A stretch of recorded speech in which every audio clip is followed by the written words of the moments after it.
உங்களுக்கெல்லாம் தெரியும், ரீசெண்டாக மீடியாவில் பார்த்துருப்பீங்க.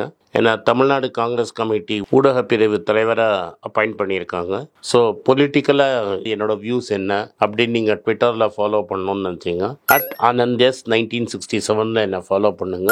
என்னோட real original ID, Twitter ID for politics அதுதான்.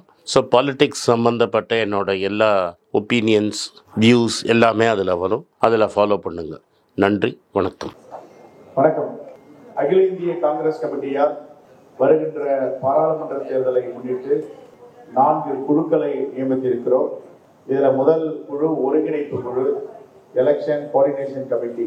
இதனுடைய தலைவராக மேனாள் அமைச்சர் அண்ணன் KV தங்கபால் அவர்கள், இதனுடைய ஒருங்கிணைப்பாளராக மேனாள் காங்கிரஸ் கமிட்டி தலைவர் அண்ணன் கிருஷ்ணசாமி அவர்கள், அதே போன்று கேம்பெயினிங் கமிட்டி பிரச்சார குழு தலைவராக மேனாள் தலைவர் KS அழகிரி அவர்கள், அதனுடைய துணைத் தலைவராக மேனாள் மத்திய அமைச்சர் டாக்டர் EM சுதர்சன ஆட்சியப்பன் அவர்கள், அதே போன்று விளம்பர குழு திரு திருநாவுக்கரசு அவர்கள், JM ஆரோன் மேனாள் பாராளுமன்ற உறுப்பினர் மற்றும் தகவல் தொடர்புத்துறை குழுவின் தலைவராக திரு EVKS இளங்கோவன் மேனாள் தலைவர் அவர்களை நியமித்திருக்கிறோம். இதனுடைய உறுப்பினர்கள் முக்கிய கட்சி தலைவர்கள், மேனாள் பாராளுமன்ற சட்டமன்ற உறுப்பினர்கள் இதில் உறுப்பினர்களாக அனுமதிப்பார்கள். மயிலாடுதுறை பாராளுமன்ற வேட்பாளராக இன்று மாலை அறிவிக்க இருக்கிறோம். ஏற்கனவே 8 பாராளுமன்ற உறுப்பினர்களையும் ஒரு இடைத்தேர்தலுக்கான விளவங்கோடு சட்டமன்ற உறுப்பினரையும் அறிவித்திருக்கிறோம். தலைவர் ராகுல் காந்தி அவர்களும் அகில இந்திய காங்கிரஸ் தலைவர் மல்லிகார்ஜுன கார்கே அவர்களும் தமிழ்நாட்டிற்கு வரவிருக்கிறார்கள். இன்னும் ஓரிரு நாளில் அந்த சுற்றுப்பயண விவரங்களை பத்திரிகையாளருக்கு அறிவிக்க இருக்கிறோம். சரிங்களா? ஏதாவது மயிலாடுதுறை தாமதம்லாம் கிடையாது. நான் ஏற்கனவே சொன்னது போல எங்களது அகில இந்திய கட்சி காஷ்மீர்ல ஆரம்பிச்சு சென்னை வரைக்கும் ஒரு பாராளுமன்ற உறுப்பினராக தேர்ந்தெடுத்து ஆய்வு செய்து அதற்கு தகுதிகள் என்னென்ன இருக்கின்றன என்றது எல்லாம் ஆய்வு செய்து அறிவிக்கிறார்கள். ஆகையால் ஒன்னொன்னா தாமதமாயிட்டு இருக்கு. நேற்றுக்கு மாண்புமிகு முதலமைச்சர் அவர்கள் திருநெல்வேலிக்கு பிரச்சாரத்திற்கு செல்வதற்கு முன்பாக அங்கே எங்களுடைய பாராளுமன்ற வேட்பாளரை மேடையில் ஏற்றியிருக்கிறோம். அதே போன்று இன்று மாலைக்குள் மயிலாடுதுறை வேட்பாளர் பெயரை அறிவித்திருக்கிறோம். ரைட், இன்னைக்கு அறிவிச்சுட்டு தயார் பண்ணி வச்சிருக்கோம். நாளைக்கு காலையில போயிட்டு வேட்புமனு தாக்கல் செய்வாங்க. இப்படி முன்னாடி வாங்க, உடனே கேட்கலாங்க.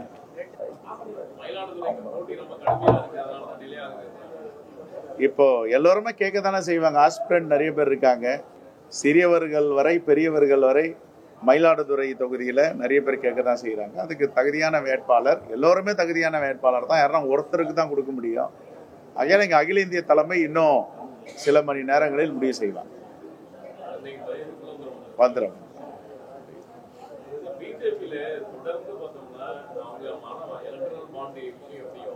அதே மாதிரி காங்கிரஸ் முன்னாள் MP நவீன் ஜிண்டால் கேஸ்லாம் போட்டாங்க. இப்போ பிஜேபியில் ஜாயின் பண்ணியிருக்காரு. ஒரு தொகுதிக்கு அலாட் பண்ணியிருக்காரு.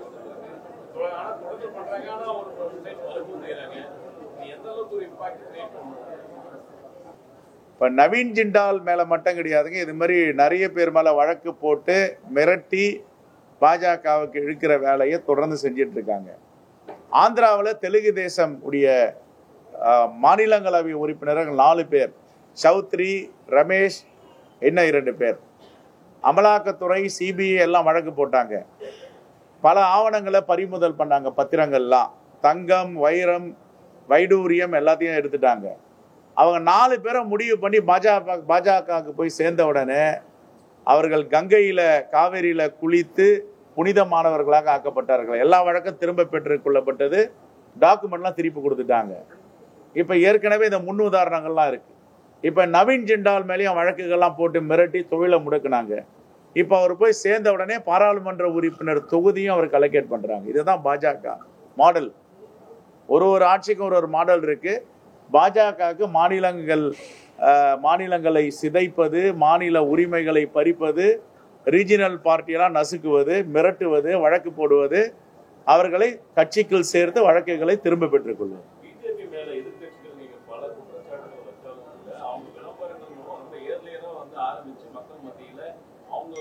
பாசிட்டிவான விஷயங்களை வந்து ரொம்ப ஃபாஸ்ட்டாக கொண்டு போகிறாங்க. ஆனால் நீங்கள் எதிர்கட்சிகள் அந்த அளவுக்கு வந்து ஒரு விறுவிறுப்பா செயல்படலைங்கிற ஒரு கருத்து. இல்லைங்க, எதிர்க்கட்சிகள் இந்தியா கூட்டணியில் வெறுப்பு அரசியல் கிடையாது, வெறுப்பு அரசியலே கிடையாது. அன்பால் தான் நாங்கள் அரசியல் பண்றோம். அவங்கள மாதிரிலாம் எங்களால பேச முடியாது. மக்கள்கிட்ட கொண்டு சொல்லணும்ல நீங்க. மக்களுக்கு ஒரு புரிதல் இருக்கு. மக்கள் ஏற்கனவே முடிவு பண்ணியிருக்காங்க யாருக்கு வாக்களிக்கணும்ட்டு. இப்ப இது ஒரு அமைதி புரட்சி நடந்துட்டு இருக்கு இந்தியா முழுவதும். யாரை அகற்ற வேண்டும், யாரை ஆட்சியில் அமர்த்த வேண்டும். அதனால தேர்தலுக்கு பிறகு முடிவுகள் அந்த நீங்க கேட்கிற கேள்விக்கெல்லாம் அது பதிலா விளக்கும். 67 போல வந்து தமிழ்நாட்டில் ஒரு மாற்றம் வரணும்னு சொல்லிட்டு பாஜக சட்டம் கொண்டு வந்து மாலதீஸ் தேர்தலில் ஒரு மாற்றம் இருக்கும் அப்படின்னு சொல்லிட்டு 67க்கு பிறகு மாற்றம் வந்தது உண்மைதான். ஆனா அது என்ன மாற்றமா இருந்துச்சு? அது இன்னைக்கு நாங்க பெருந்தலைவர் காமராஜர் ஆட்சியை அமைப்போம்னு நாங்க சொல்றோம். அது மாதிரி அவங்க யாருடைய ஆட்சியை சொல்ல போறாங்க? மோடியோடைய ஆட்சி அமைப்போன்னுவாங்க. மோடியோடைய ஆட்சி என்ன ஆட்சி? அது மக்களிடம் எடுக்கிற ஆட்சி. பெருந்தலைவர் காமராஜருடைய தலைமையில் இருந்த ஆட்சி கொடுக்கிற ஆட்சி. அவர் மக்களுக்கு கொடுத்தார், மக்களுக்கு செய்தார். இவர் மக்கள்கிட்ட இருந்து எடுக்கிறார் மோடி. அது வரி பணம் ஆகட்டும், அவருடைய உரிமைகள் ஆகட்டும், எல்லாத்தையும் பறிக்கிறவர் தான் மோடி. ஆனா எங்களுடைய பெருந்தலைவர் ஆட்சி 67க்கு முன்பு இருந்து கொடுத்தது. கல்வி கண் திறந்தார், அணைகளை கட்டினார், ஊழலற்ற ஆட்சியை செய்தார். எப்படி பாஜகவில் சொல்ல முடியுமா? அவங்களுடைய கட்டுப்பாட்டில் இருக்க சிஏஜி தான் சொல்றாங்க 2.5 கோடி ரூபாய்க்கு போட வேண்டிய சாலையை 250 கோடி ரூபாய்க்கு போட்டிருக்காங்க. என்ன இப்படி பல முடிவுகள் வந்திருக்கு, அறிக்கைகள் வந்திருக்கு. இதெல்லாம் பதில் சொல்லட்டும் அவங்க. தொடர்ந்து வந்து நீங்க காமராஜர் ஆட்சி பத்தி இன்னும் பேசிட்டு இருக்கீங்க. இன்னும் பேசிட்டு இருக்கேன்லங்க. இந்த பூலோகத்துல உயிர்கள் இருக்க வரை பேசுவாங்க. இல்ல அந்த மாதிரியான ஆட்சி எப்போ வர்றதுன்னு கேக்குறேன். நீங்க தொடர்ந்து வந்து ஒரு கோலிஷன் அந்த மாதிரி மூவ்மெண்ட்லயே போறீங்க. காங்கிரஸ் எப்ப ரூலுக்கு வர்றது? கொஞ்சம் வெயிட் பண்ணி பாருங்க, வரும். பெருந்தலைவர் காமராஜருடைய ஆட்சி தான் எங்களுடைய இலக்கு. அதுல மாற்று கருத்து இருக்கு. ஒரு கட்சிக்கும் ஒரு கருத்து இருக்கு. எங்களுடைய கட்சிக்கு என்ன கருத்தா இருக்கும்? பெருந்தலைவர் காமராஜருடைய கருத்தா தான் இருக்கும். இப்ப 24 இருக்கோம். நாம 24 முடிட்டும் பிறகு பேசுவோம்.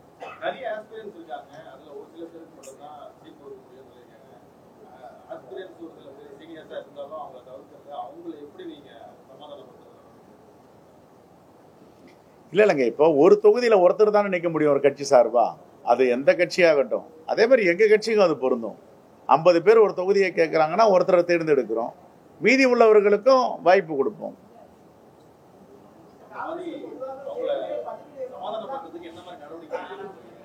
அவர்களுக்கு புரிதல் இருக்குங்க. இது என்ன காங்கிரஸ் பேரியக்கம் ஒரு தேர்தலா 2 தேர்தலா?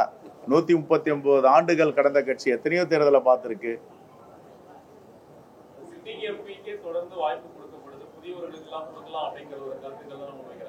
புதியவர்கள் நிறைய பேர் வந்திருக்காங்களே பாருங்க. யார் யார் புதியவர்? ராபர்ட் புரூஸ் புதியவர், இடைத்தேர்தலில் தாரகை கட்பட் புதியவர், இங்க கிருஷ்ணகிரியில புதியவர், திருவள்ளூர்ல புதியவர்.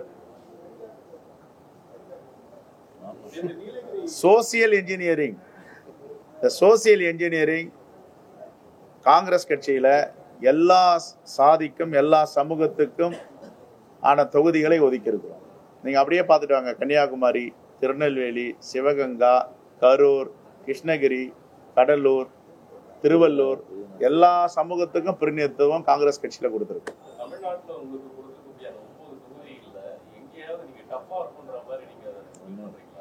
9 தொகுதி இல்ல, 39 தொகுதியில தமிழ்நாட்டில் பாண்டிச்சேரி உட்பட எங்கேயுமே டஃபா கிடையாது. மக்கள் 2 விஷயம் தாங்க.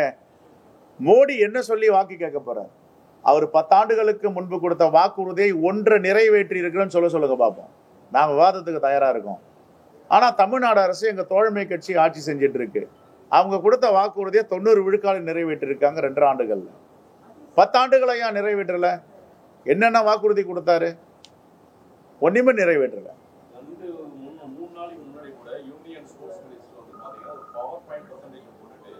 காங்கிரஸ் பீரியட்ல எகனாமிக் growth என்ன இருந்தது, இப்போ என்ன இருக்குன்னு சொல்லிட்டு போட்டு காமிச்சு அவங்க அதை ஹைலைட் பண்றாங்க. வளர்ச்சிக்கான ஒரு கவர்மெண்டா பிஜேபி இருக்கு, அதனால பிஜேபி ஓட் பண்ணுங்க அப்படிங்கறத ஒரு ஃபிகரோட போட்டு காமிச்சு அவங்க உண்மையே பேச தெரியாத கட்சி பாஜக. உண்மை என்னன்னு தெரியாது. காங்கிரஸ் 2014 வரைக்கும் எவ்வளவு கடன் வாங்கியிருந்தது? 1947 இருந்து. அதற்கு பிறகு இவங்க இந்த 9 ஆண்டுகள் எவ்வளவு கடன் வாங்கியிருக்காங்கன்னு பாருங்க. எங்க வளர்ச்சி இருக்குன்னு தெரியும். எங்க வளர்ந்துருக்கு? 2 கோடி பேருக்கு வேலை வாய்ப்பு தரேன்னாரு, கொடுத்தாரா? இருக்கிற வேலை வாய்ப்பே போயிடுச்சு. சிறு குறு தொழில் எல்லாமே நலிந்து போச்சு. எங்கே வேலை வாய்ப்பு கொடுத்தாரு? டிமானிசேஷனுக்கு அப்புறம் பண மதிப்பிழப்புல வந்து கள்ளப்பணம், கருப்பு பணம், தீவிரவாத பணத்தெல்லாம் மீட்டெடுப்பார். எங்கே மீட்டெடுத்தாரு? எல்லாமே டெபாசிட் ஆயிடுச்சு. நாங்கள் ஆட்சிக்கு வந்தால் சுவிஸ் வங்கியில் காங்கிரஸ் ஆட்சியில் கொள்ளையடிக்கப்பட்ட பணம்லாம் இருக்கு, நாங்கள் கொண்டு வந்து மக்களுக்கு 15 லட்சம் வாக்காளர் கொடுப்பானார். கொடுத்தாரா? மீட்டு எடுத்துட்டு வந்தாரா? இந்த கேள்வியெல்லாம் நீங்க அவர்கிட்ட கேளுங்க. பெட்ரோல் டீசல் விலையை பாதியா குறைப்பேன், கச்சா வெள்ளை எண்ணெய் சர்வதேச சந்தையில குறைஞ்சிருக்கும் போது காங்கிரஸ் எதிர்ச்சுன்னாரு. இப்ப குறைச்சாரா? குறைக்கல. எங்க ஆட்சியில 450 ரூபாய் கேஸ் விலை இருந்துச்சு ஒரு சிலிண்டர். இப்ப என்ன விலை இருக்கு? தேர்தலுக்காக 100 ரூபாய் குறைச்சிருக்காங்க. பெட்ரோல் டீசல் விலையை பத்தி சொல்லியிருக்காங்க. காங்கிரஸ் வந்து சென்ட்ரல்ல வந்ததுன்னா அந்த ரேட் குறைக்கிறது வாய்ப்புகள் இருக்கா? பிராக்டிக்கலா எங்க தலைமை என்ன வாக்குறுதி கொடுத்திருக்கிறதோ அந்த வாக்குறுதியை நிறைவேற்றுவதுதான் காங்கிரஸ் பேர் இயக்கம், இந்தியா கூட்டணி. கண்டிப்பாக இந்தியா கூட்டணி தான். இந்தியா கூட்டணி கொடுக்கின்ற வாக்குறுதி தான் அது.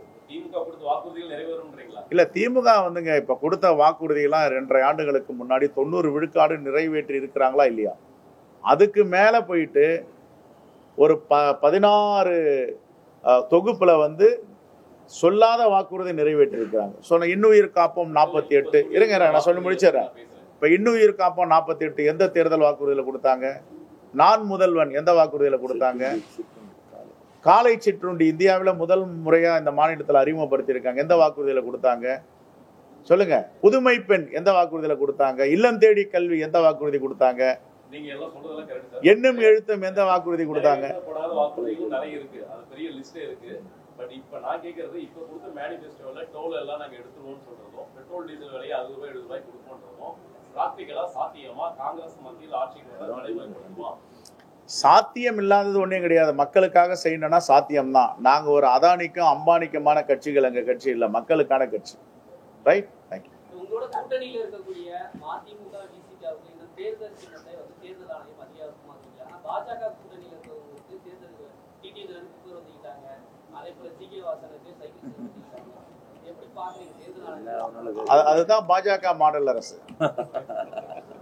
ஒரு மாடல், திராவிட மாடல், எங்களுக்கு பெருந்தலைவர் காமராஜர் மாடல், இது பாஜக மாடல். Right, thank you. நாங்க ஆரம்பிச்சிட்டோம், நேத்தில இருந்தே போயிட்டு இருக்கோம். நேத்திக்கு தென் சென்னை ராகுல்ஜி ப்ரோக்ராம் 1 or 2 daysல நாங்க ஃபைனல் பண்ணோம். சூறாவளி சுற்றுப்பயணம் செய்ய இருக்காரு. எல்லா தொகுதிகளுக்கும் போறதுக்கு திட்டமிட்டு இருக்கோம். ஏன்னா எங்க தலைவர் இந்தியா முழுவதும் போனோம், தமிழ்நாட்டுக்கு மட்டும் இல்ல. அதை அனுசரித்து குறைந்தபட்சம் ஒரு 4 திசைகள், கிழக்கு, வடக்கு, மேற்கு, தெற்குல அவர் சுற்றுப்பயணம் செய்வார். நன்றி, தேங்க்யூ.